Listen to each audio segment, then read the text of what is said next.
Ya, ok, hola chicos, buen día. Vamos a empezar, ¿sí? ¿Me confirma si me puede escuchar? Sí, Inge, sí se escucha.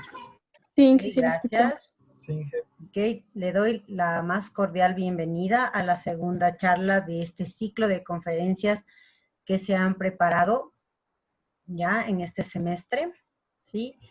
El día de hoy nos acompaña Sebastián Guerrero, ¿ya? Y nos va a presentar el diseño de patrones. Ya le voy a hablar un poquito de Sebastián.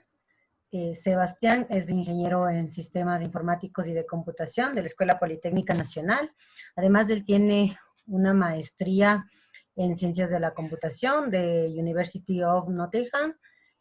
Sebastián es experto en el desarrollo de software, principalmente eh, sus habilidades tienen que ver con el desarrollo de juegos, también es experto en el desarrollo de aplicaciones para iOS, ¿sí? Para el sistema operativo iOS. Y en realidad, como le decía la anterior charla, para mí es un gusto no solo porque es un gran profesional, sino es uno de mis amigos, ¿ya? Aproveche mucho lo que él conoce, ¿sí? Espero que disfruten de la charla y como le digo y le repito, aproveche de todo el conocimiento que Sebastián nos va el día de hoy a impartir. Sebas, puedes continuar. Chévere. ¿Me escuchan, muchachos? Sí. Sí. Sí. Chévere. ¿Cómo están? Bueno, como les dijo Iván, me llamo Sebastián. También estudié en la Poli. Me especialicé en Inglaterra, una maestría por allá, en desarrollo de videojuegos, diseño de experiencias de realidad virtual, realidad aumentada, ¿sí? Todo lo que tiene que ver con eso. En cuanto a mi experiencia, actualmente soy Senior iOS Engineer en Capital One en UK, uno de los bancos más grandes del mundo. Tengo más de 8 años desarrollando aplicaciones nativas para iOS. Entre las arquitecturas en las que me especializo es MVC, MVVM, MVVMC. También he desarrollado frameworks específicos y customizados para empresas grandes igual alrededor del mundo. Y me especializo bastante en lo que es el testeo de aplicaciones, tanto pruebas unitarias de comportamiento, pruebas de UI, ¿sí? Todo eso.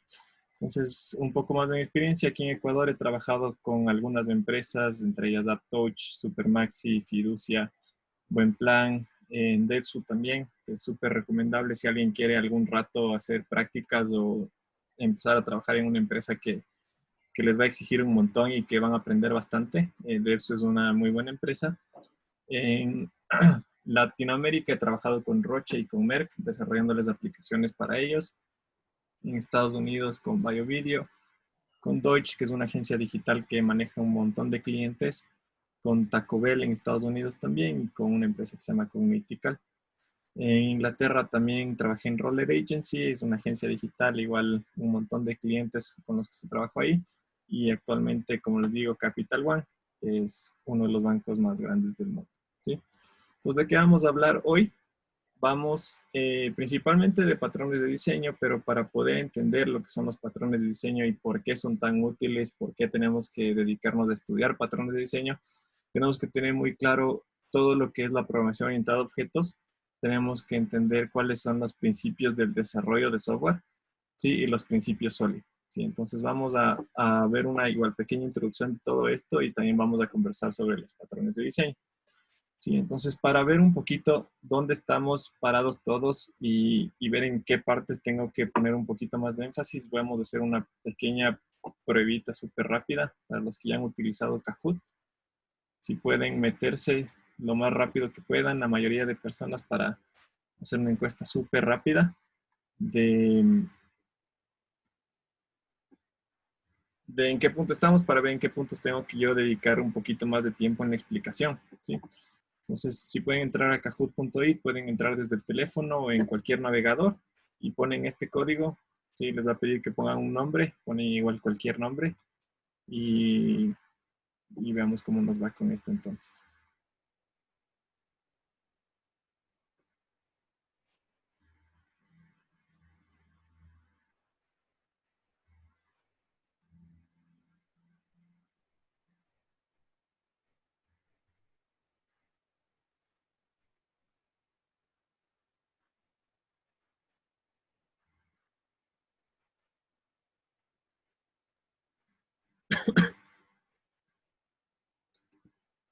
Démosles 30 segundos más para que se unan los que quieran unirse.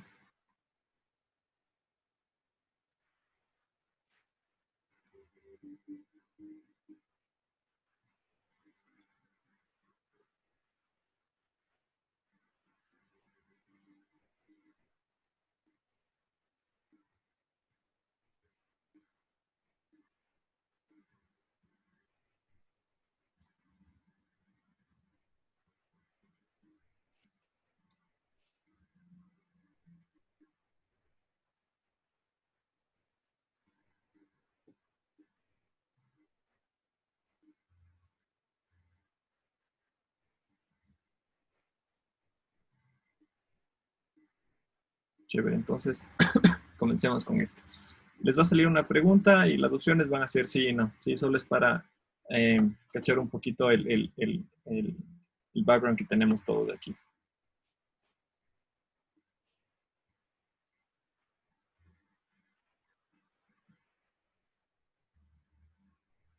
Entonces, primero, si tienen experiencia en desarrollo de software, o sea, en una empresa ya han trabajado.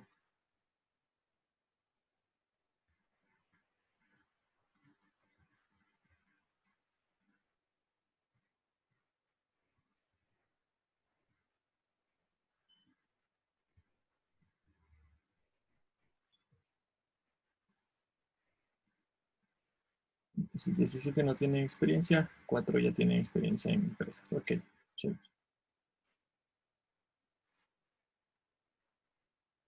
Vamos a ver si tienen claros los conceptos de la programación orientada a objetos, lo que son clases, lo que son objetos, atributos, métodos.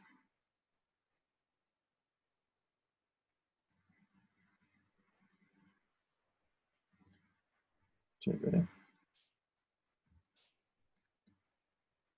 Si tienen claros los pilares de la programación orientada a objetos.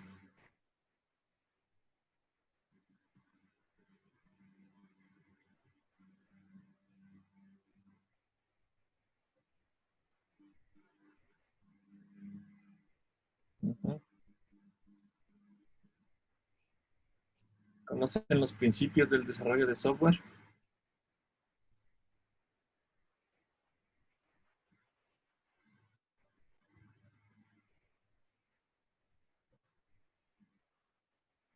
Okay.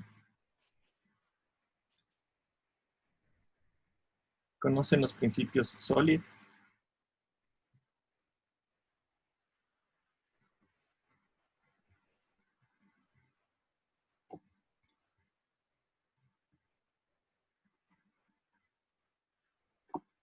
Okay. A esto no le contesté todavía. Bueno, ya le puse. Ya está para ver después. Chévere. Entonces, vamos a comenzar súper rápido. Igual una explicación súper corta sobre los principios de la orientación orientada a objetos, ¿no es cierto? Entonces, primero, sabemos que la programación orientada a objetos es un paradigma de la programación que se basa en que el que nosotros vamos a extraer o vamos a agrupar data y comportamiento en unas cosas especiales, sí que nosotros llamamos objetos. ¿Sí? Y estos objetos, ¿desde dónde los construimos nosotros? Desde algo que llamamos clases, ¿sí? Entonces, ¿qué es una clase? Una clase sería como el plano que nosotros vamos a utilizar para construir nuestro objeto, ¿sí? Entonces, eso debe estar bastante claro entre las diferencias que tenemos entre una clase y un objeto, ¿sí? Este es un ejemplo de clase. Para los que no conocen estos diagramas, ¿sí? Este es un diagrama UML. En el diagrama vamos a ver que nosotros tenemos el nombre de la clase, tenemos todos los campos, los atributos que tenemos en nuestra clase. En la izquierda vamos a tener un símbolo que sea el más o el menos, que nos indica si es público o si es que es privado. En la parte de abajo tenemos los métodos, ¿sí? Cuando nosotros estamos trabajando con orientación a objetos, a estos atributos de aquí de la clase también se los conoce como estado, ¿sí? Entonces, el estado de cada uno de estos, ¿sí? Y a los métodos que tenemos acá abajo se los conoce también como comportamiento, ¿sí? Entonces, esta sería la clase Y acá tenemos dos ejemplos de objetos, ¿sí? Dos gatos que se construyen a partir de nuestra clase, ¿sí?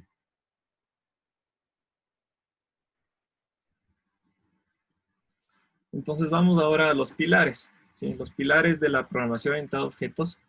Tenemos cuatro, ¿no es cierto? Abstracción, encapsulamiento, herencia y polimorfismo. El primero que tenemos es la abstracción. ¿Y qué nos dice la abstracción? Es la habilidad que nosotros tenemos para modelar un objeto o para modelar un fenómeno que sea del mundo real y traerlo a nuestra aplicación, ¿sí? Y nosotros lo vamos a encerrar este objeto o este fenómeno dentro de nuestras clases y dentro del propio contexto que tenemos en nuestra aplicación. Entonces, para presentarles un ejemplo de lo que sería la abstracción, voy a utilizar los aviones. ¿Sí? Entonces, voy a presentarles dos casos. El primero, estamos haciendo un juego o un simulador de vuelo, ¿no es cierto? Y nosotros vamos a crear nuestra clase, que es el avión. Si nosotros pensamos en un simulador de vuelo, ¿qué necesitamos saber del avión? Necesitamos saber tal vez el peso, necesitamos saber el tamaño del avión, ¿no es cierto? Necesitamos saber la velocidad, la aceleración, el ángulo que se encuentra actualmente y un montón de cosas más que necesitan los simuladores para simular un vuelo de un avión, ¿no es cierto? Pero si hablamos del mismo avión en otra aplicación completamente diferente, que sea, por ejemplo, una aplicación para reservar asientos o para compra de asientos, lo único que necesitamos del avión es saber cuántos asientos tiene y cómo están ubicados los asientos, ¿sí? Entonces, esa habilidad que nosotros tenemos de, en una aplicación, tomarles al avión o traer un avión con ciertos atributos y en la otra aplicación tener el avión con otros atributos, es lo que nosotros conocemos como abstracción, ¿sí? El segundo que tenemos aquí es el encapsulamiento, ¿sí? Y el encapsulamiento no es más que nosotros proteger los campos, proteger métodos que nosotros queremos que sean privados para el resto de la aplicación, ¿sí? Un ejemplo de esto es cuando nosotros estamos consultando, por ejemplo, nuestros estados bancarios en nuestra cuenta, ¿sí? Nosotros vemos nuestras cuentas, nuestras tarjetas, tenemos acceso a tal vez nuestro ID o nuestro ID del usuario, ¿sí? Pero lo que nosotros no sabemos es, por ejemplo, cuál es nuestro ID dentro de las bases de datos del banco, ¿sí? Porque es un ID completamente diferente. Entonces el banco está protegiendo, haciendo privado ese campo para nosotros, pero para ellos dentro de sus otros sistemas va a ser no va a ser privado, ¿sí? Entonces eso es un poco lo que conlleva el encapsulamiento. El siguiente sería la herencia. Creo que es bastante común y se asemeja mucho a la realidad, ¿no es cierto? Es la habilidad que nosotros tenemos de extender una clase, ¿sí? Para nosotros, no sé, poder reutilizar el código, ¿sí? Evitarnos todo lo que implica crear una clase igualita que solo cambia un método o añade un método. ¿Sí? Entonces nosotros vamos a extender una clase para añadirle comportamiento más específico a las clases hijas. ¿Sí? Esto sería lo que conocemos como herencia. Un ejemplo de esto, podríamos tener una clase animal que sea la clase padre y luego tenemos gato, tenemos perro, tenemos no sé qué, un delfín. ¿Sí? Entonces, esos tres animales heredan de la clase animal. ¿Sí? Por último, tenemos el polimorfismo y el polimorfismo es la habilidad que nosotros o que nuestra aplicación tiene de identificar la clase y tratar y tratar a nuestras clases de diferente manera de acuerdo al el contexto en el que se encuentran. Entonces, para esto, déjenme ver si hacemos un ejemplo súper rápido aquí, para que quede claro el concepto este. Sí, nosotros tenemos nuestra clase animal, la misma que vimos antes, ¿sí? Y de nuestra clase animal van a heredar la clase perro,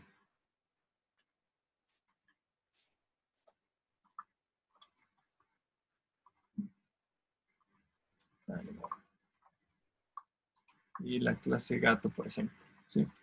Y en algún lugar de nuestra aplicación, yo tengo una función que lo que hace es recibir, no sé, ponemos feed,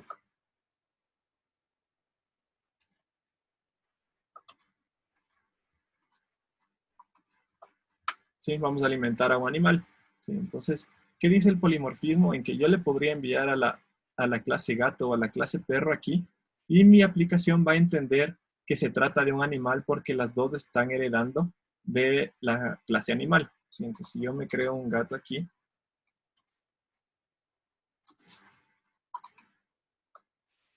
yo puedo luego utilizar esta función feed que creé y puedo pasarle al gato. ¿Por qué? Porque el gato era de animal y mi aplicación entiende que en este punto yo puedo tratarle a este gato como un animal, ¿sí?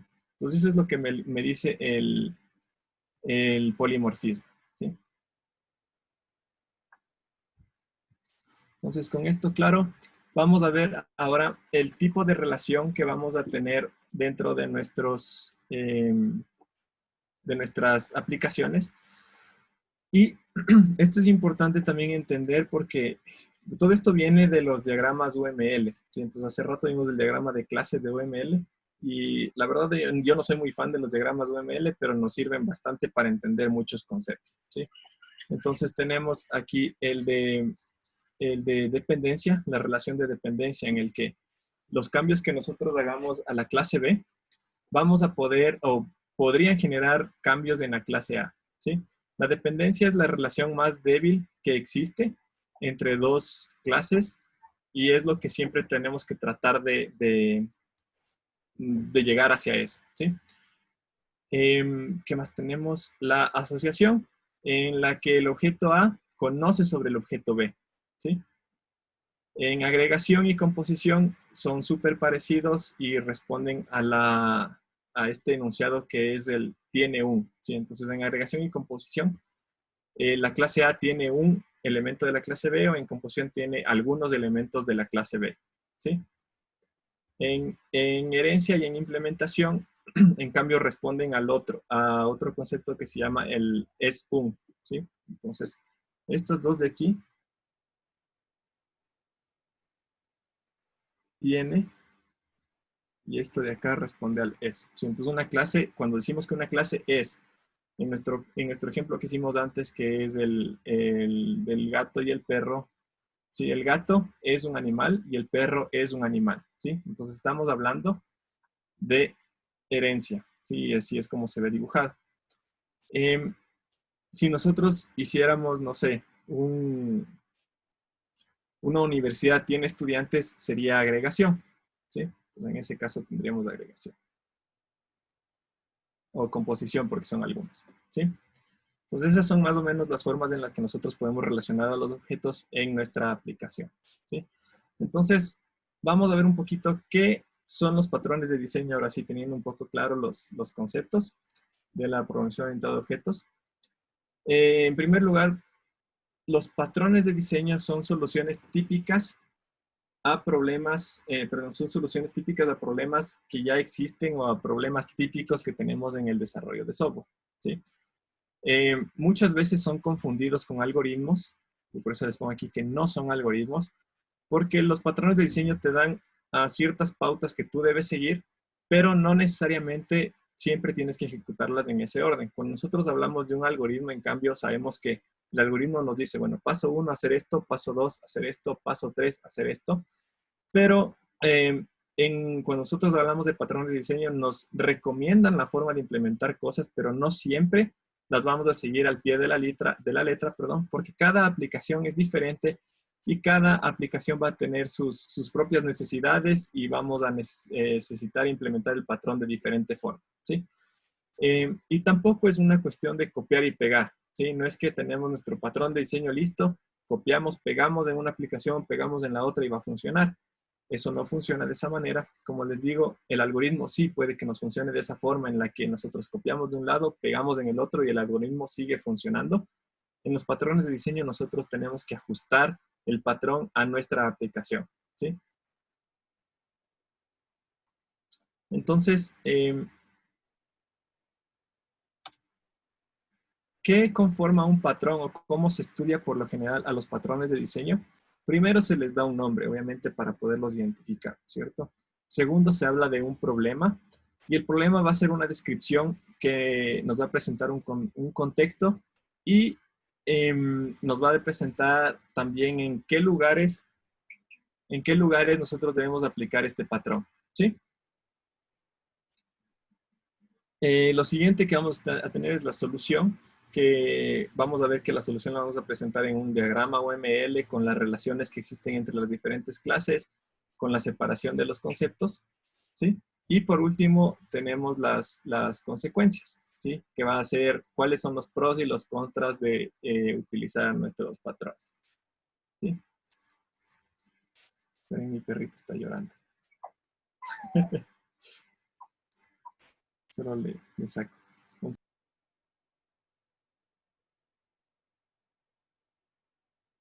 Eso en cuanto a qué hace o cómo vamos a estudiar los patrones de diseño, ¿sí? ¿Cómo se clasifican los patrones de diseño? Existen varias clasificaciones.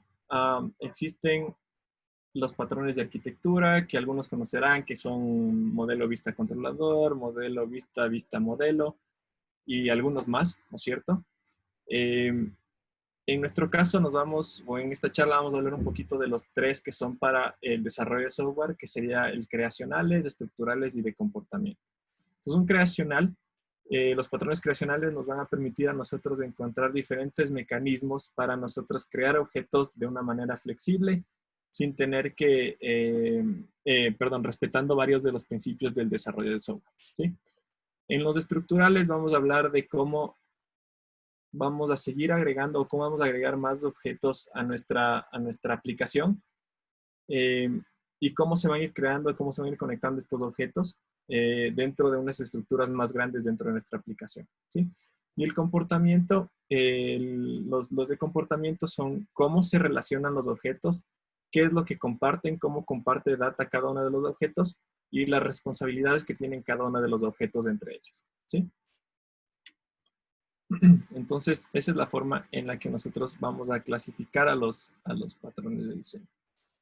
Sí, entonces, ¿por qué aprender patrones de diseño? Primero, porque son soluciones que ya mucha gente las ha probado, ha verificado que funciona y nos van a eliminar bastante trabajo y nos permiten a nosotros no inventarnos la rueda, ¿no es cierto? Entonces, reutilizar cosas que ya existen y aplicarlas a nuestra aplicación. Segundo, nos van a dar un lenguaje común para nosotros poder comunicarnos en nuestra empresa, ¿sí? Cuando ya vayan al ámbito laboral y ustedes a veces conversen con las personas que tienen más experiencia y les digan, oye, tengo un problema, tengo que hacer esto, tengo que hacer esto y tengo que hacer esto y no sé cómo solucionar. Y la persona puede que te diga, ah, sí, puedes utilizar un singleton o un delegado.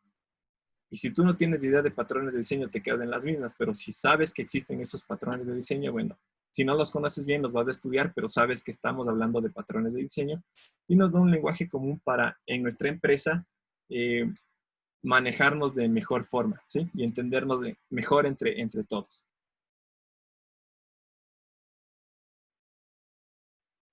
También, una de las cosas importantes en los patrones, cuando implementamos patrones de diseño es que nos va a mejorar obviamente el diseño de nuestra aplicación, haciendo que nuestro código sea más flexible, sea más extensible, sí, que pueda cambiar, que pueda ser más mantenible también. Y algo que es súper importante, que es la reutilización de código, ¿sí? Y como les dije, vamos a seguir siempre las normas de los principios del diseño, ¿sí? Entonces, ¿qué nos dicen los design principles o el diseño de software, los principios de diseño de software? Dice primero que nosotros tenemos que separar las cosas que cambian de las que no cambian en nuestra aplicación, ¿sí? Entonces, eso es lo que hago referencia aquí con lo que dice encapsular lo que cambia, ¿sí? Nosotros podemos separar lo que cambia o deberíamos separar lo que cambia de lo que no cambia en nuestra aplicación. Sí, y las dos formas de hacerlo es hacerlo en método o hacerlo a través de una clase. ¿Sí? Un ejemplo de esto sería tener ahora está súper en boga los e-commerce, ¿no es cierto? Entonces, tal vez estamos programando nuestra paginita de e-commerce. En algún lado tenemos nuestra función para calcular el total de la orden. Por alguna razón, dentro del total de la orden, nosotros pusimos el método o pusimos código para calcular el impuesto, ¿cierto? Entonces, Ahorita nuestra aplicación funciona solo en Ecuador, entonces, chévere. Si nosotros, bueno, decimos nos vamos a mover a Colombia, en Colombia el impuesto se calcula de diferente manera o tiene un diferente valor el impuesto, ¿no es cierto? Entonces vamos a tener que nosotros entrarnos a esa función que debería solo calcular el total de la orden, pero que también está calculando el impuesto y vamos a tener que meter cambios en esa función. Entonces lo que nosotros deberíamos hacer es, si es que hablamos de encapsular a nivel de métodos, sacar esa funcionalidad de calcular el impuesto a otro método, ¿sí? Y vamos a tener dos métodos ahora, ¿sí? El método para calcular el total y el método para calcular el impuesto, ¿sí? Entonces, de esa manera, nosotros estamos encapsulando el método para calcular el impuesto, ¿sí? Y hacerlo a nivel de clase sería llevar esto del impuesto a una clase completamente diferente y decir, no sé, la clase se llama el Tax Calculator, y vas a tener muchos más métodos ahí que tienen que ver con el impuesto, ¿sí? Entonces eso sería un poco lo que queremos hacer con encapsular. ¿Alguien tiene alguna pregunta? ¿Si acaso? ¿No? Chévere. Entonces, lo siguiente que tenemos aquí es programar a una interfaz y no a una implementación, ¿sí? Esto es súper importante. Lo que tenemos que hacer es que nuestra clase y todas nuestras funciones dependan de elementos abstractos y no de elementos y no de clases concretas, ¿sí? ¿Por qué decimos esto? Por cuando nosotros estamos trabajando con herencia, ¿sí? Y voy a conversar de estos dos puntos ahorita. Cuando nosotros trabajamos con herencia, eh, nos soluciona un montón de problemas en cuanto a la reutilización de código, pero la herencia agrega un montón de complejidad en cuanto a que si nosotros tenemos, por ejemplo, déjenme ver aquí, tenemos una clase aquí arriba, una clase A, y luego B hereda de A, y luego C hereda de B, ¿sí? Y estamos utilizando bastante C dentro de nuestra aplicación, pero por alguna razón nosotros, nuestra clase A que le estamos utilizando en otro lado de la aplicación, tenemos que agregarle una funcionalidad. Nosotros al momento de meter un cambio en la clase A, podemos hacer que la clase C se rompa, ¿sí? Porque cuando nosotros tenemos herencia, las clases están tan relacionadas que cualquier cambio que nosotros hacemos en los niveles de acá podrían dañar completamente nuestra aplicación en los niveles más bajos de la herencia, ¿sí? Entonces, eso es lo que dice, o eso es lo que habla este principio de composición sobre herencia, ¿sí? Y también lo que nos dice es que nosotros tenemos que tratar de siempre programar a cosas abstractas antes que implementaciones, ¿sí? Entonces, un ejemplo de esto sería, tengo mi clase, no sé, dog, y le vamos a alimentar, vamos a tener una función para alimentar a nuestro perrito, ¿no es cierto? Y por acá tengo mi clase. Sí. Entonces digo, le voy a alimentar con carne, ¿no es cierto?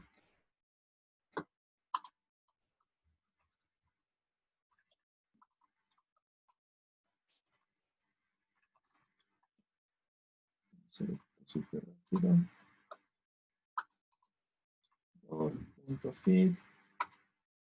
Y lo vamos a alimentar con la carne, ¿no es cierto? Chévere. Ahora digo, bueno, mi aplicación, ahora necesitamos que al perrito le podamos alimentar con leche. No sé. Entonces yo quería acá, me creo otra función, ¿no es cierto? Otra función que se llame feed. Y ahora, en lugar de pasarle meat, le vamos a pasar milk, ¿cierto? Y así sucesivamente, ¿sí? Esto sería programar con clases o programar pensando en clases concretas, ¿sí? Le vamos a pasar leche, carne, le vamos a pasar leche, ¿sí? Lo que debemos tratar siempre de hacer cuando nosotros estamos programando es programar abstracciones o a implementar interfaces, ¿sí?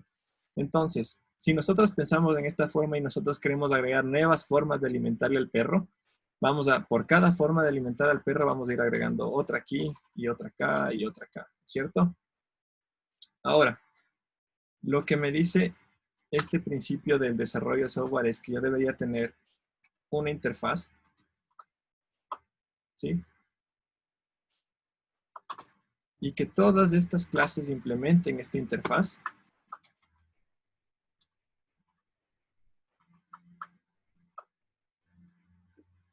Y acá en mi clase de perro, en lugar de alimentarle directamente con clases abstractas, hacerlo con la abstracción que sería la comida, ¿sí? Y no necesito nada de esto. Entonces, ¿qué pasa? En mi aplicación tengo, ahora quiero darle Purina Dog Chow, ¿no es cierto? Que hereda de food. Y no tengo que tocar la clase dog para nada. Y podemos seguirle agregando más cosas de acá sin que nosotros tengamos que estar editando nuestra clase dog, ¿sí? Y este va a ser uno de los principios solid también que vamos a ver. Voy a dejar el ejemplo listo aquí, ¿sí? Entonces, eso es lo que nosotros tenemos que tratar de hacer cuando decimos que debemos programar a interfaces y no a implementaciones, ¿sí? Igual el problema que tenemos con la herencia que se genera acá es súper feo, ¿sí? Si es que nuestra aplicación es pequeña, no le veo ningún problema con utilizar herencia. Ah, por lo general, intentamos evitar la herencia a menos que sea necesario, ¿sí? Entonces, ¿qué dicen los principios SOLID? El primero, la S, ¿sí? Bueno, SOLID es un acrónimo de los 5 principios que tenemos aquí, ¿sí? La S dice Single Responsibility Principle. ¿Esto qué quiere decir? Que una clase debe tener solo una función, solo una funcionalidad o una razón para cambiar, ¿sí? O una clase o un método. Entonces, en el caso de la orden que hablamos antes, por ejemplo, estábamos violando este principio del Single Responsibility Principle porque nuestra función del total de la orden, aparte de tener el total, estaba calculando el impuesto, ¿sí? Al momento que nosotros separamos en dos funciones y tenemos la función para calcular el total y la función para calcular el impuesto separados, estamos respetando este principio de single responsibility, ¿sí? Luego tenemos Open Closed Principle, ¿sí? ¿Qué nos dice este principio? Que nosotros, o todo lo que nosotros hacemos debe estar abierto a, a ser extendible, pero debe ser cerrado a modificaciones, ¿sí? Y eso es prácticamente lo que hicimos aquí, ¿sí? Si nosotros nos damos cuenta, esto está cerrado a modificación porque la clase perro no le estamos tocando para nada, pero la podemos seguir extendiendo en funcionalidad o en cosas que nosotros podemos agregarle aquí, porque cada una de las clases de comida que estamos creando acá arriba, ¿sí? Al momento de implementar esta interfaz de food, nosotros seguimos extendiendo la funcionalidad de esta función de aquí, ¿sí? Le agregamos más cosas, le agregamos más poder a esta función de aquí, sin nosotros haber tocado o metido ni una sola línea de código aquí, ¿sí? Todo lo que estamos haciendo es creando nuevas clases que implementan nuestra interfaz, ¿sí? Entonces, lo que dice nuestro Open Close Principle, ¿sí? Deben estar abiertas las clases de extensión, pero cerradas a modificación, ¿sí? El siguiente es el Liskov Substitution Principle y va de la mano este principio al polimorfismo, ¿sí? En el que nosotros podemos pasarle o que nuestra aplicación detecte qué tipo de clase es de acuerdo al contexto en el que se encuentra, ¿sí?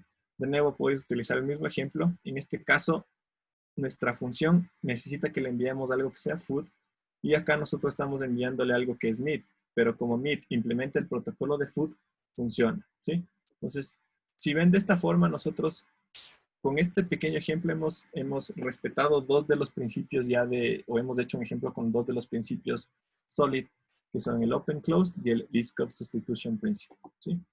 Entonces, el cuarto va a ser interface segregation principle y ¿qué nos dice este principio? En que nosotros, al momento que estamos haciendo estos protocolos o las interfaces, ¿sí?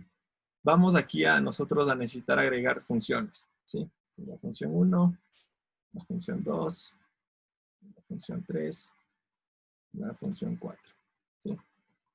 Y este principio del Interface Segregation Principle nos dice que nosotros no deberíamos obligar a nuestras clases que implementan la función a implementar todas las funciones si es que no las necesitan, ¿sí? Eh, entonces, si es que nosotros, por ejemplo, en la clase Purina, ¿sí? Necesitamos o no necesitamos la función 4,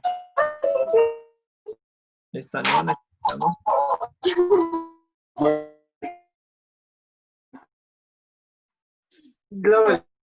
no deberíamos obligarle a implementar la función, ¿sí? Si es que nos pasa eso, puede ser que nuestro protocolo esté o nuestra interfaz esté muy compleja y tal vez tendríamos que implementar otra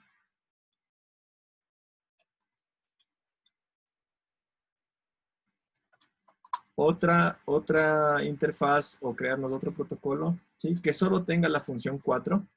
Y en ese caso, yo le quitaría de aquí a esto y esta ya no va a ser obligatoria acá.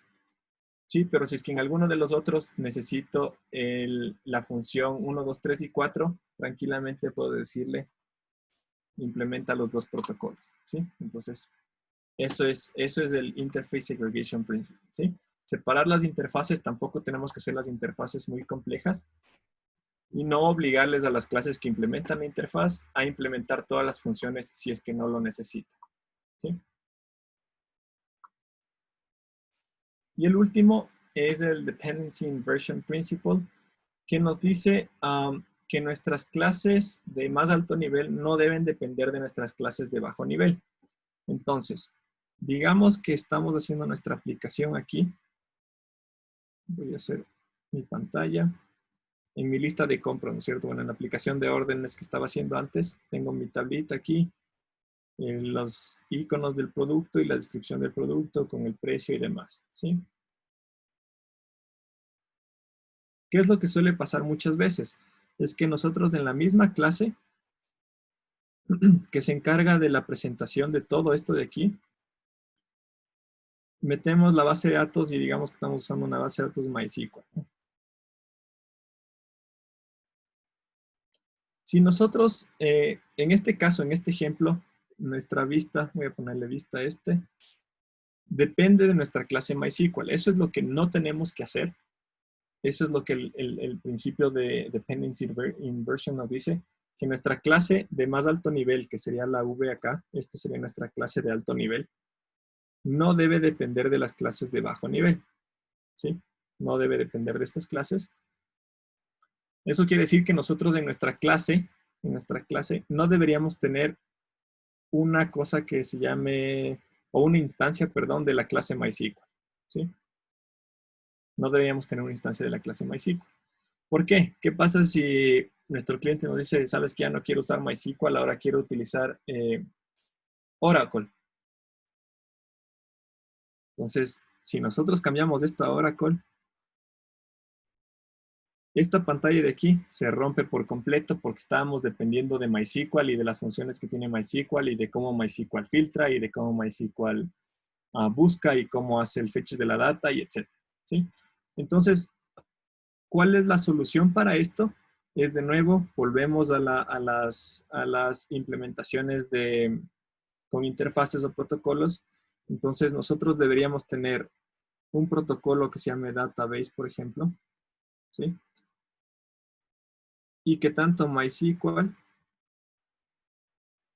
como Oracle, o si luego queremos meter Mongo, ¿sí?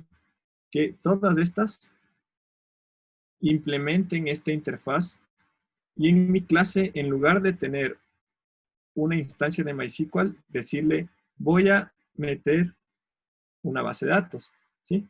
Entonces, en mi base de datos yo le voy a poner los métodos que son para insertar, para actualizar, para el delete, ¿sí? Y de esa forma en esta parte de aquí, a mí no me interesa con qué base de datos estoy trabajando, porque sé que mi interfaz me va a asegurar de que cuando yo llame al insert, si estoy en Mongo, Mongo va a saber qué hacer. Si estoy en Oracle, Oracle va a saber qué hacer.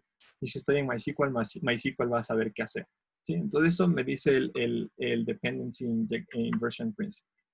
Y esos serían los 5 principios SOLID que tenemos. Entonces esos son los principios que tenemos que tratar de siempre estar respetando cuando nosotros estamos desarrollando software. ¿Sí?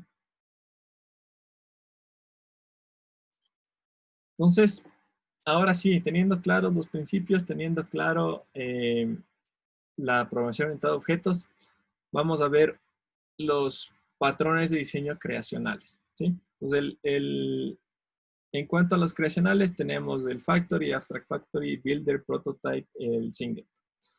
De los que nosotros vamos a conversar ahorita, va a ser súper rápido del Builder y del Singleton, que son como los más utilizados. ¿Sí? Y van a ver cómo hacemos el ejemplo de esto, cómo estudiamos estos patrones y ustedes van a poder ir a estudiar el resto de patrones por su cuenta, van a poder hacer sus ejercicios y van a ver que hay incluso un montón de ejercicios, un montón de ejemplos y material en internet para seguir aprendiendo sobre esto. ¿Sí? Entonces, el patrón de diseño Builder. El problema que tenemos es que tenemos clases. Por lo general nosotros creamos nuestras clases con inicializadores muy complicados. ¿Sí? Entonces aquí tengo un ejemplo de esto. Este de acá. ¿Sí? Entonces tengo mi clase pizza. ¿Sí? Estoy haciendo una aplicación para hacer pizzas, ¿no? Y tengo mi constructor en el que le digo, sí, para hacer una pizza necesito mandarle el tipo de masa, la salsa, si es que quiero bordes de queso, si es que quiero extra queso, el tipo de pizza y si es que quiero toppings extra, ¿sí? Más queso, más salami, más jamón, lo que sea. Luego digo, sí, también voy a tener otra pizza que va a ser súper simple en la que solo le voy a dejar seleccionar la salsa, si es que quiere bordes de queso, si es que quiere extra queso y los toppings extra, ¿sí? Etcétera, etcétera, etcétera. Entonces, muchas veces estoy seguro que se han topado en ejemplos que ustedes mismos han de haber hecho, y yo también lo hacía hace tiempo, en el que creaba mis inicializadores y decía, sí, aquí necesito todos estos parámetros, acá necesito estos de acá, y luego tengo mi inicializador que es vacío y en este le voy a dar una pizza, una básica, una que solo tiene queso y jamón, y es de 4 pedazos, ¿sí? La pizza más básica y más chiquita que le puedo ofrecer a mi cliente aquí. Entonces, si nos damos cuenta, nosotros aquí, cada vez que quisiéramos crear un nuevo tipo de pizza, voy a tener que crear mi constructor, ¿no es cierto? Decirle, bueno, mi constructor, en este tipo de pizza no le voy a dejar seleccionar la masa, no le voy a dejar seleccionar si quiere bordes de queso, sí le voy a dejar decir si es que tiene queso o no, el tipo y los toppings, ¿sí? Y nuestros constructores siguen creciendo en cantidad y nuestros constructores siguen creciendo en tamaño, porque puede ser que luego le decimos que nuestra pizza va a tener la habilidad de ser cortada, no importa cualquier pizza, en cuántos slices quieren que les corte la pizza. ¿Sí? Entonces puede ser una grandota que quieren en 4 pedazos, o si quieren en 8 o en 16 pedazos. Entonces, nuestro constructor va a seguir creciendo, va a seguir cambiando y se va a seguir complicando. Ay, mi madre está así. ¿Qué sería el desgraciado que le hizo eso Leito? No lo sabemos todavía, mamita. Pero hay que esperar a ver qué le dice el doctor. ¿Qué te dijeron? Entonces, la solución que presentamos para este problema es extraer los objetos extraer la construcción de los objetos a sus propias clases, ¿sí? Entonces, aquí está nuestro diagrama y vamos a empezar a ver qué significa cada una de las partes, ¿sí? Entonces, vamos al número 1 y para solucionar este problema de tener los iniciadores complejos, el número 1, aquí,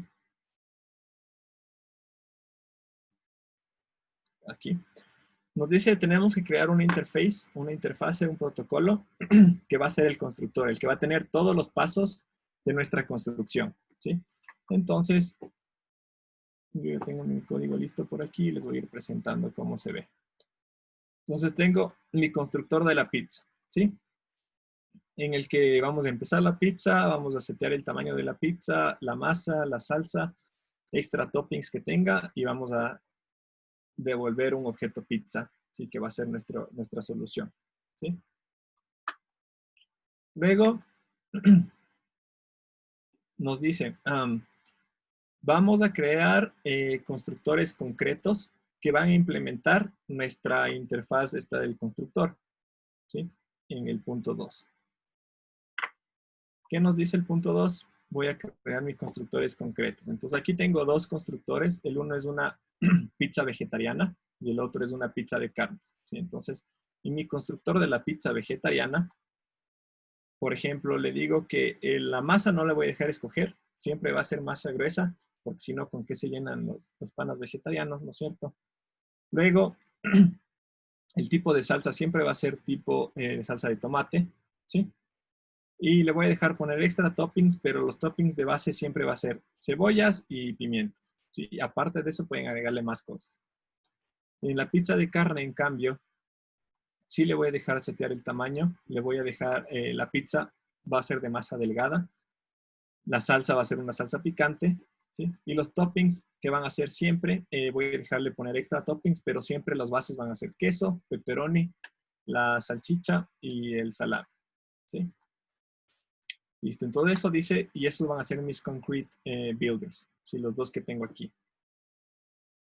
Luego, nos dice que tenemos que crearnos clases que van a ser los productos resultantes de nuestras construcciones acá. Por eso me creé yo mi clase acá arriba, que se llama pizza, que tiene un tamaño, la masa, la salsa y los toppings que tiene la pizza, ¿sí? En cuarto lugar tenemos el director, y este es algo que por lo general es opcional. Ustedes deciden si necesitan o no necesitan un director en su patrón de diseño Builder, ¿sí? Está en la definición del patrón, pero muchas veces no se implementa un director, ¿sí? El director, ¿qué es lo que hace? Es decirnos el orden en el que deben ejecutarse los pasos para la construcción de la pizza en este caso, ¿sí? Entonces yo a mi director le llamé chef, mi clase chef, que va a ser una pizza vegetariana, y el builder o mi constructor, perdón, mi director sabe que debe llamar al builder y decir star pizza, crear la masa, crear la salsa, setear el tamaño, agregar los extra toppings, ¿sí? Para la pizza vegetariana, por ejemplo, y para la pizza de solo carnes, le dije, no, primero creas la pizza, luego seteas el tamaño, ¿sí? Entonces, esas son las diferencias entre los dos, por ejemplo. Luego la masa, luego la salsa, ¿sí? Entonces, el director es el que sabe en qué orden ejecutar los pasos del constructor para obtener el resultado, ¿sí? Y ese sería bueno, el 5 es el cliente, que es el que debe implementar todo esto de la forma correcta, ¿sí? Entonces, mi cliente es esto de aquí. Tengo mi chef, voy a instanciar una clase de mi constructor de pizza vegetariana y creo la pizza, ¿sí? ¿Cómo creo la pizza? El chef es el que va a crear la pizza utilizando el constructor y agregándole extra topping olives, que son aceitunas, ¿sí? Entonces, esto sería nuestro patrón de diseño. ¿Cuáles son los pros? ¿Cuáles son los contras que tiene este patrón de diseño específico, el Builder? Sí, es que primero nosotros vamos a poder construir los objetos paso a paso. Sí, es bastante útil en objetos complejos. Por ejemplo, estamos haciendo, no sé, un carro. Entonces, agregar motor, agregar, no sé, el chasis, agregar las ventanas, agregar aire acondicionado, que sería opcional, ¿no es cierto? Agregar las llantas, agregar, no sé, qué más, los espejos, retrovisor, etcétera, ¿sí? Nos sirve también, es súper importante porque nosotros podemos tener dos representaciones del mismo objeto en dos contextos diferentes. En el mismo caso del carro, por ejemplo, veamos el step A, digamos que es esto de aquí, ¿no es cierto? digamos que esto es el carro, y acá nosotros, a la par que vamos creando el carro, vamos a crear un manual del carro. ¿Sí? Entonces, cuando nosotros creamos el paso A, que es agregar un motor, en el carro, ¿sí? En el carro se agrega el motor al carro, y en el manual del carro se agregan las instrucciones del motor al manual del carro, ¿sí? Entonces, nos permite a nosotros representar el mismo objeto en dos contextos diferentes, ¿sí? El uno es el carro como tal, como objeto, y el otro sería el carro en manual, hecho un manual del carro, ¿sí?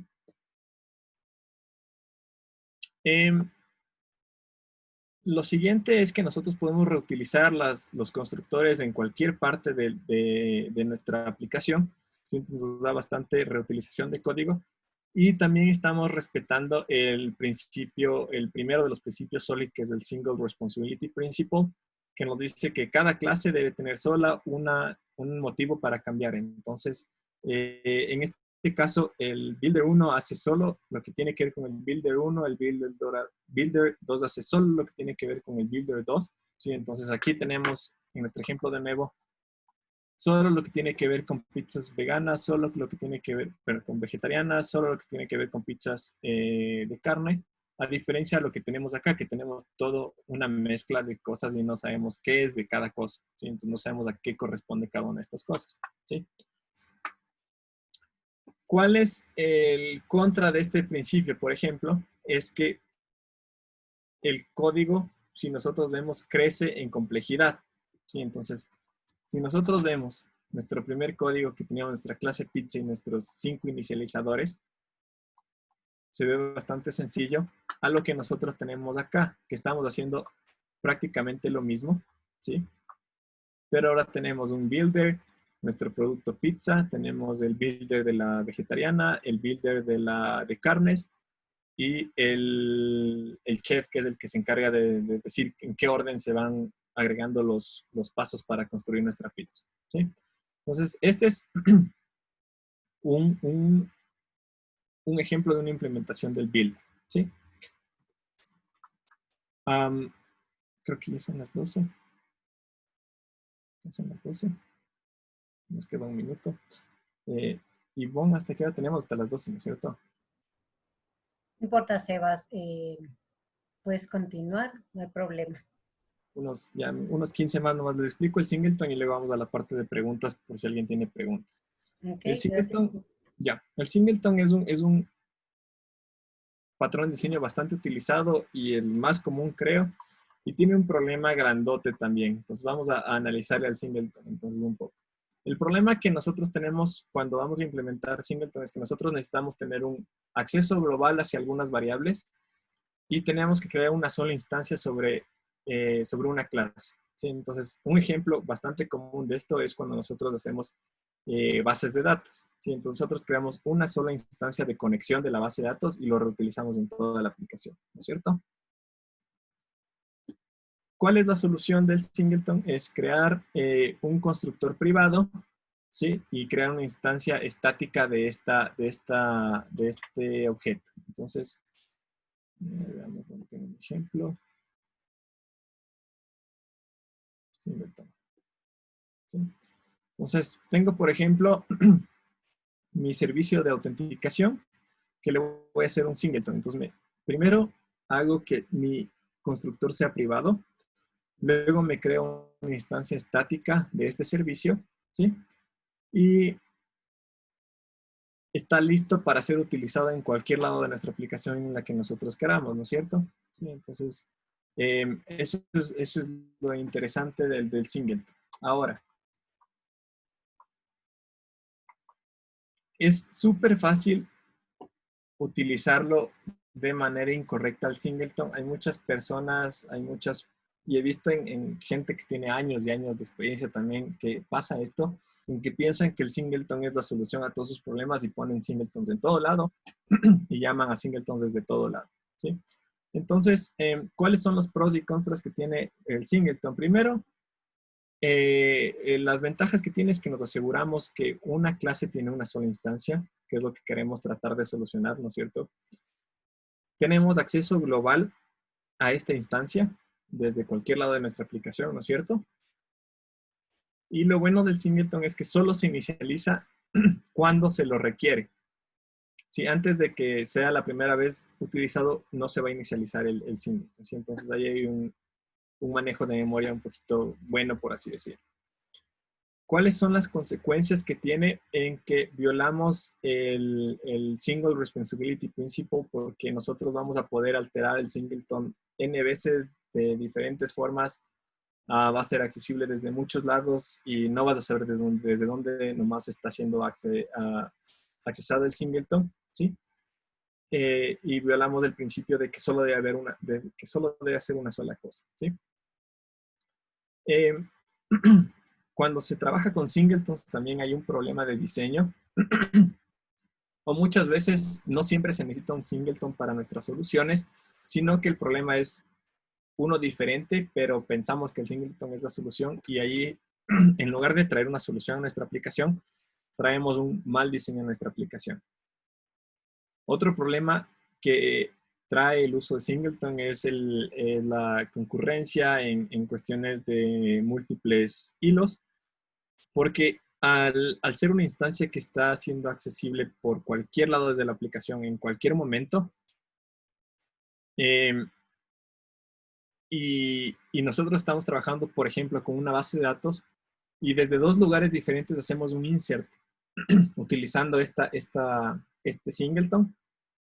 ¿Cuál es el que debe hacer primero? ¿Cuál es el que debe hacer segundo?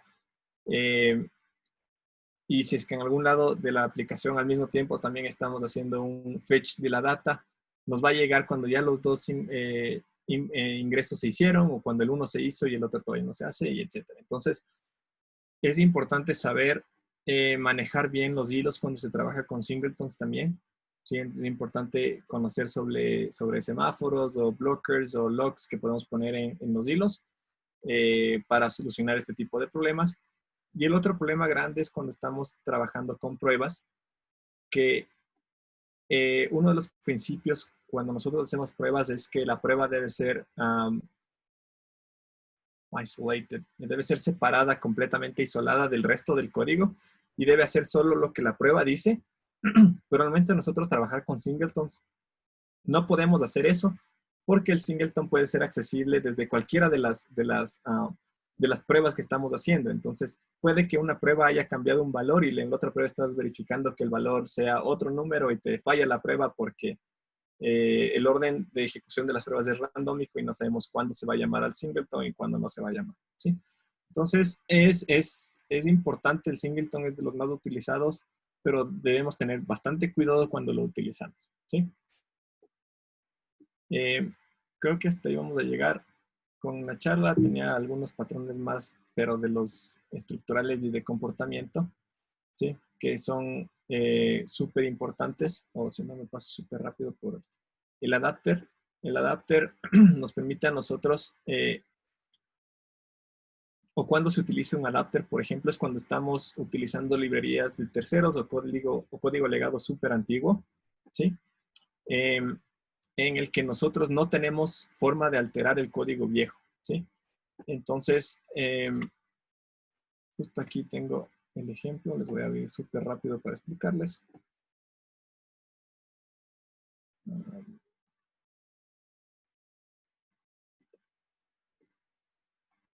Sí, entonces, digamos que nosotros tenemos un sistema de servicio de mensajes de texto, ¿sí?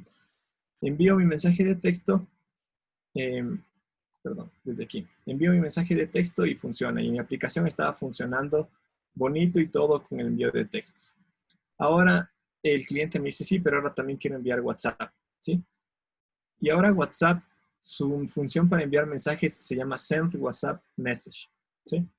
Entonces, si nos damos cuenta clarito, Send WhatsApp Message es diferente a Send Message por todos los lados, ¿no es cierto? Y ahí es cuando nosotros utilizamos este patrón de diseño que se llama el adapter, en el que nosotros vamos a crear esta interfaz, un protocolo. Le voy a agregar una función que sea send message, y tanto a mi clase del WhatsApp, del servicio del WhatsApp, como a mi clase de la que yo tenía ya en mi aplicación funcionando, les voy a hacer implementar esta interfaz, ¿sí? ¿Qué es lo que pasa aquí? Que mi clase el método se llama igual, entonces no me obliga a agregarle ningún cambio. Lo único que estamos haciendo es agregándole un nuevo nombre a nuestro servicio. Pero a WhatsApp sí. WhatsApp no tiene esta función send message, ¿sí? Entonces me va a obligar a implementar la función send message. Pero lo que yo voy a hacer en la función send message es únicamente llamar a la función send WhatsApp message que tiene esa librería, ¿sí?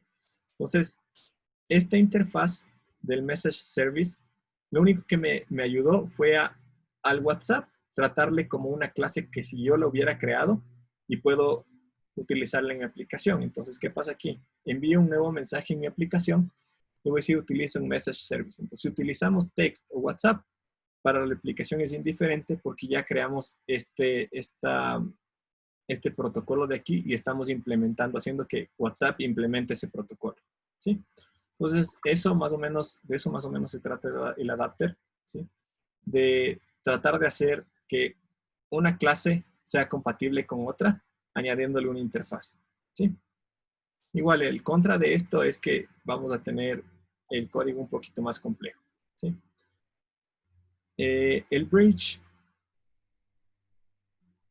pasa cuando nosotros tenemos, el problema que tratamos de solucionar con el bridge es que nosotros tenemos una explosión de clases que crecen y crecen y crecen cuando estamos trabajando con herencia. Por ejemplo, tenemos nuestra clase cuadrado, nuestra clase círculo, y tenemos nuestra clase rojo y nuestra clase azul.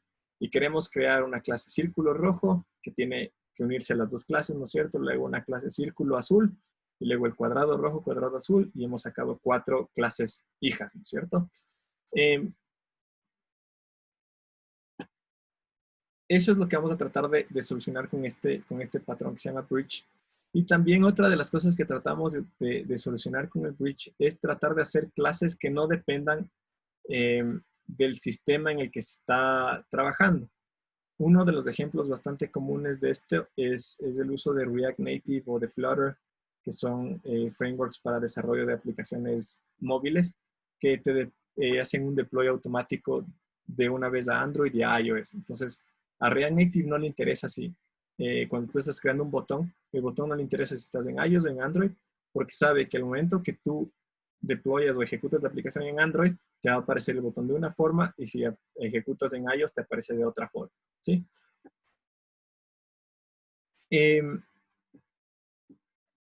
El ejemplo que puse aquí yo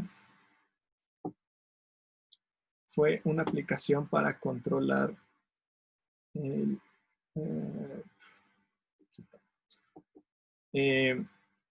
para hacer un Facebook o compartir a Facebook desde nuestra aplicación, ¿sí? Entonces, digamos que mi aplicación se ejecuta sobre iPhone y sobre Mac, ¿sí? Entonces, a mi aplicación no debería interesarme si estoy en Mac o si estoy en iPhone. Lo que yo quiero hacer es compartir a Facebook, nada más, con un botón compartir a Facebook. Entonces, lo que yo hago es crear este protocolo que se llama Device. Y tanto Mac como iPhone implementan este device con la función Facebook Sharing. Y aquí implementamos lo que sería, déjenme ponerle al lado de esto para ir bien, ¿sí? Lo que serían nuestros concrete implementations que están acá. Sería el... Se perdió.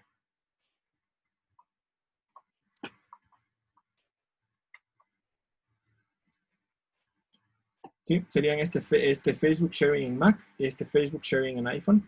Y cuando yo estoy utilizando mi aplicación, no me importa si estoy en iPhone o si estoy en la Mac, lo único que hago es llamar al device.facebookSharing y cada uno de estos va a saber qué hacer en cada uno de los casos. Entonces en la Mac, abrir el browser, ir a Facebook y abrir un nuevo post. Y en el iPhone si es que tiene la aplicación, abrir la aplicación. Si es que no tiene la aplicación, abrir el browser e ir a facebook.com. Y luego start a new post, ¿sí? Entonces, cada uno de los patrones, cuando ustedes vayan estudiando, va a tener sus pros, van a tener sus contras, van a tener sus clases que deben agregar, ciertas cosas que no son negociables en el patrón, otras cosas que ustedes van a decir, bueno, esta parte del patrón no me sirve, no me interesa. Y como les digo, hay un montón de patrones, difícil saberse todos. Los más comunes, por ejemplo, de behavioral son el observer y el mediador, ¿sí?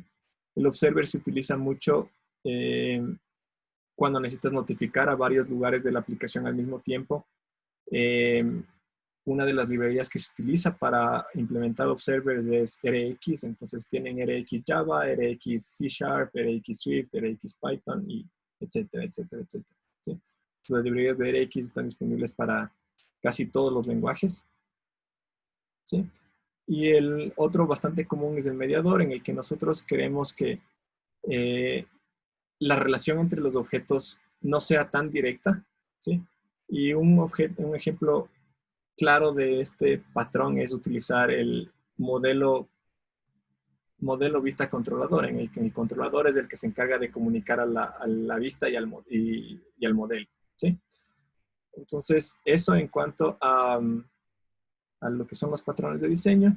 Un poco de las conclusiones es que, primero, los patrones de diseño no son la solución mágica para todos los problemas. ¿Sí? Hay que saber cuándo implementarlos, porque tranquilamente podríamos agregar complejidad innecesaria en nuestro código. ¿Sí? Hay veces que solo con herencia se soluciona todo en lugar de estar implementando un builder, por ejemplo, ¿sí?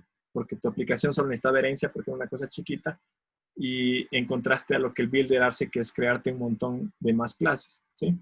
Podemos mezclar patrones de diseños, ¿sí? Se puede crear una mezcla bastante común, es del adapter del bridge y del builder. Es una mezcla bastante común de patrones de diseño.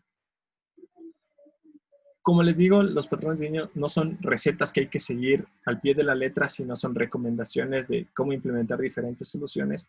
Por lo tanto, nos podemos saltar varios pasos del patrón de diseño. Si hay ciertas cosas que deben identificar qué cosas son las negociables y cuáles son las no negociables, las que de ley deben implementarse del patrón y que por eso se está implementando el patrón. Que, por ejemplo, en el caso del builder, el director para mí es algo que es negociable. O sea, no necesariamente necesito un director, porque puedo hacer la llamada al builder dentro de mi código principal. Vamos a tener código más limpio, más ordenado cuando trabajamos con patrones de diseño. Sí, va a haber más complejidad, mayor clases, pero al estar todo tan separado, todo queda con sus responsabilidades bien definidas, que el código queda limpio y queda bastante mantenido. ¿Sí? Entonces, si quieren leer más sobre esto, les dejo aquí algunas cosas para que copien. Este es un cheat sheet de patrones de diseño. Aquí hay bastante información de patrones de diseño, cómo estudiar, les da bastantes ejemplos bastante claros sobre patrones de diseño. Este libro es The Gang of Four. Son los que trajeron los patrones de diseño al desarrollo de software. Una cosa bastante peculiar es que los patrones de diseño, ya les pasan al chat estos recursos igual, que los patrones de diseño no fueron creados en ingeniería de software, fueron creados por un arquitecto que estaba encontrando la mejor forma de construcción de hogares, y fue él el que diseñó ciertos patrones, y luego este libro de aquí, Design Patterns, que fue escrito por un grupo de 4 desarrolladores cracks que se llaman The Gang of Four, fueron los que trajeron los patrones a la ingeniería de software. Este libro de Head First Design Patterns también tiene ejemplos súper aterrizados al mundo real de cómo implementar patrones de diseño. Y este libro de Clean Code les va a dar un montón de herramientas sobre cómo deberíamos escribir el código limpio, tener una mejor ingeniería de software. ¿Sí? Así es. Entonces, si tienen preguntas, ahora es cuando. Si no tienen preguntas, igual les dejo mi perfil de LinkedIn si quieren conectar por ahí. A Facebook no les voy a aceptar por si acaso. LinkedIn sí, cualquier cosa. Y eso. Muchas gracias, Sebas. Chicos, ¿tienen alguna pregunta? Ahora es el momento. Si algo no le quedó claro, si necesita que Sebas le aclare alguna cosa en particular.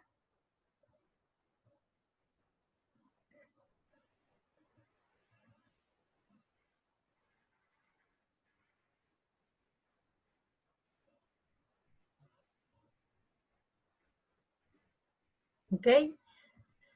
Ok, chicos, entonces si no tiene ninguna pregunta para Sebas, igual si en algún momento se le ocurre o Tengo una. necesita ayuda, ¿sí?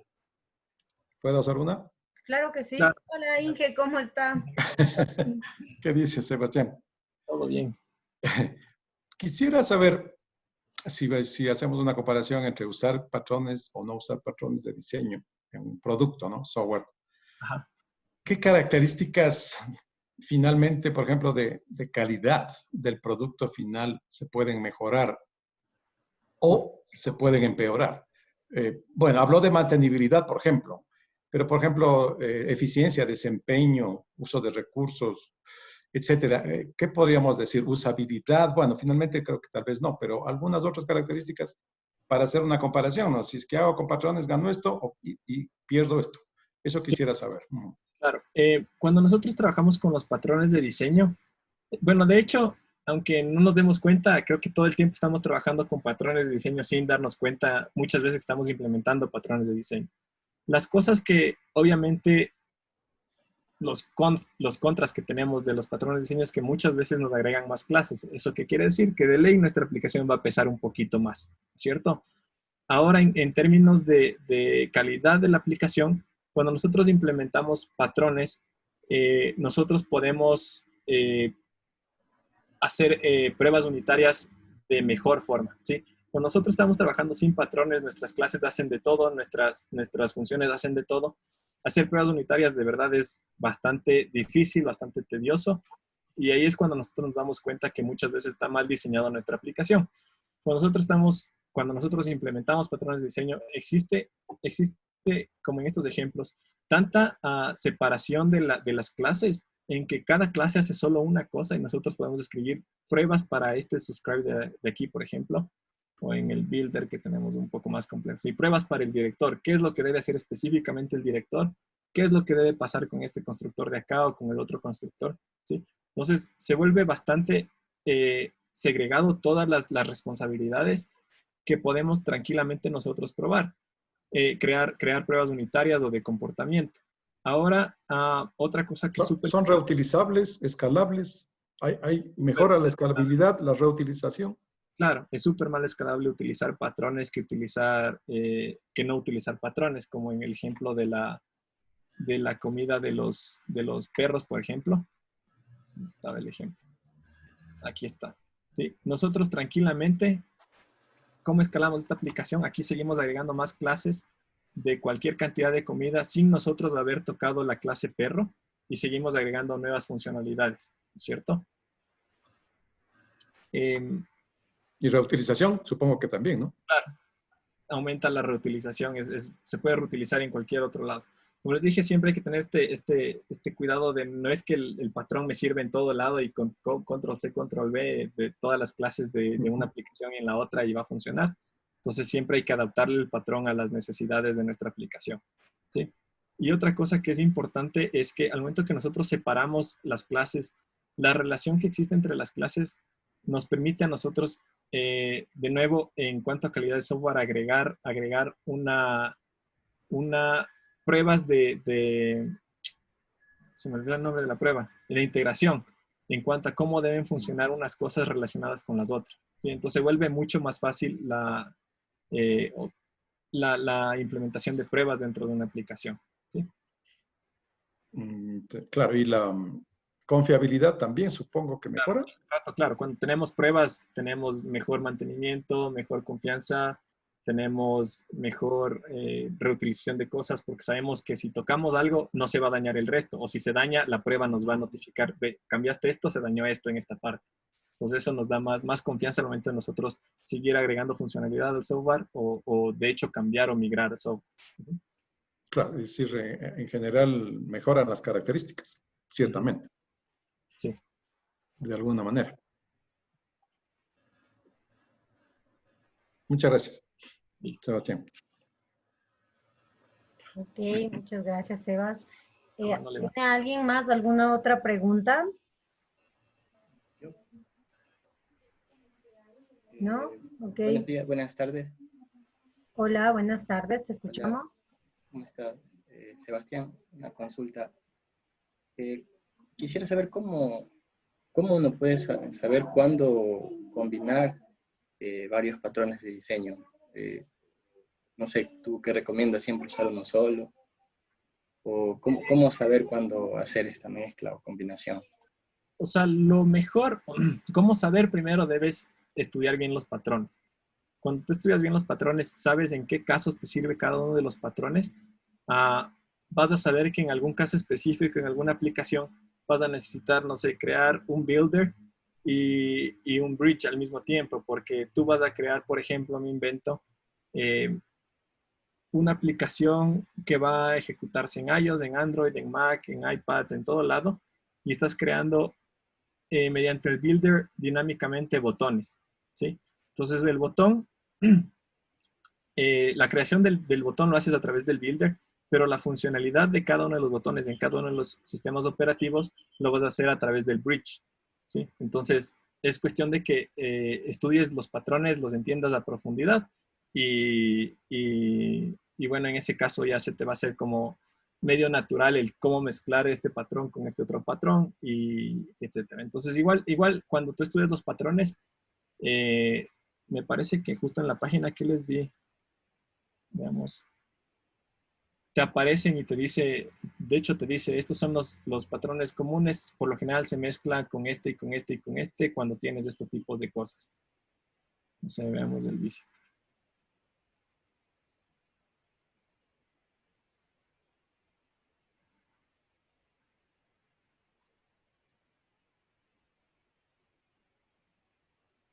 Mira, visitor iterators, composites. Estos iterators es otro tipo de patrón, composite es otro tipo de patrón. Entonces, cuando los estudias te da incluso pautas de cómo se podrían mezclar los patrones. Sí. Okay, muchas gracias.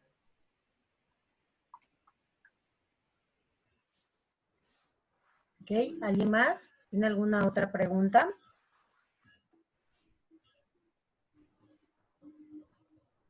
Ok, si no hay ninguna otra pregunta, le voy a compartir un link en esta ocasión, a diferencia de la anterior charla. Ahora vamos a llenar la encuesta en un Forms, entonces por favor llénela para tener la retroalimentación de la charla del día de hoy, ¿ok? Si ya no hay nada más que comentar, ni algo que usted quiera preguntar, una vez más le agradezco por haber asistido a una charla más de todo este ciclo de conferencias. Recuerde que vamos a estar publicando otras. También agradezco a Sebas por todo ese conocimiento que, como ve, en realidad él ha tratado de darnos lo más importante y de manera muy rápida en realidad. Gracias por eso, Sebas, por la invitación también que fue aceptada y con lo que nos has compartido un poquito de todo tu conocimiento. ¿Ok? Igual el certificado lo voy a hacer llegar apenas esté firmado por la directora del SFOD. ¿Sí? Déjenme, les comparto el link. ¿Ok? Eso Gracias en a el... todos los que vinieron. Gracias, Ivoncita. Gracias a ti, Cevitas. Eso es, entonces, chicos, por favor, no se olviden. Inge, también muchas gracias por siempre estar aquí con nosotros, asistiendo, también preguntando para que los chicos también aprendan un poquito más, de acuerdo, obviamente, por ahí quizá el día de hoy, a diferencia del anterior, fue un poco más técnico y tenemos también chicos de primero que quizá por ahí no lograron entender del todo lo que se está hablando, pero seguramente en algún momento ya entenderán de todo lo que estábamos hablando y en dónde buscar. Por eso también muchas gracias. ¿Sí? Entonces, no se olvide de llenar, por favor, la encuesta que le he compartido. Igual esté atento para cada una de las conferencias que vamos a publicar. Muchas gracias por su asistencia, por su atención, ¿sí? Y que le vaya bien y tenga un buen fin de semana. Gracias, felicitaciones, Sebastián, Ivonne. Un Gracias, gusto. Inge. Un gusto Un también. gusto verles. Gracias, Inge. Gracias, Evitas, por todo. Hasta luego. Cuídense. Ok, cuídense también. Muchas gracias, hasta luego.